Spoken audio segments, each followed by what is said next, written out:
ആറ്റുകാൽ പൊങ്കാല മഹോത്സവത്തിന് ഇന്ന് കൊടിയേറും. മുഖ്യമന്ത്രിയും ദേവസ്വം മന്ത്രിയും ഇന്നലെ നേരിട്ടെത്തി ഒരുക്കങ്ങൾ വിലയിരുത്തി. ഭക്ഷ്യസുരക്ഷ ഉറപ്പുവരുത്താനും ലഹരി വിൽപ്പന തടയാനും പ്രത്യേക ജാഗ്രതയുണ്ടാകും.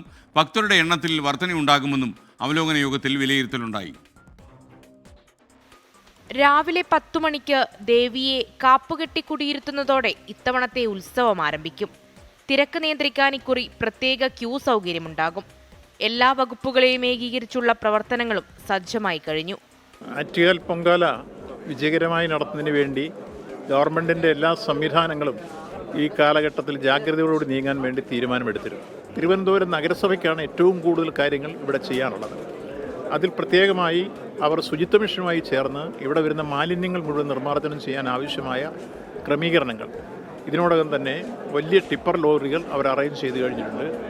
അത് നിരവധി ലോഡുകളാക്കി ആ മാലിന്യങ്ങൾ നിർമ്മാർജ്ജനം ചെയ്യാനും അത് ഡിസ്പോസ് ചെയ്യേണ്ട സ്ഥലം വരെ പോയി കണ്ടുപിടിച്ച് അതിനാവശ്യമായ ക്രമീകരണങ്ങൾ ഉറപ്പാക്കി കഴിഞ്ഞിട്ടുണ്ട്. കടുത്ത ചൂടുള്ളതിനാൽ ഭക്തർക്ക് ശുദ്ധമായ കുടിവെള്ളവും ഭക്ഷണവും ഉറപ്പാക്കും. കൂടുതൽ ഗതാഗത, ഫയർ ആൻഡ് റെസ്ക്യൂ, മെഡിക്കൽ സംവിധാനം ഉറപ്പാക്കാനും നിർദ്ദേശമുണ്ട്. ഈ മാസം 13-നാണ് ആറ്റുകാൽ പൊങ്കാല. പൊങ്കാലയോടനുബന്ധിച്ച് ഇതിനോടകം തന്നെ വിപണി സജീവമാണ്. നഗരസഭയുടെ വിവിധ സ്ക്വാഡുകളും പരിശോധനകൾ ആരംഭിച്ചു. 24 തിരുവനന്തപുരം.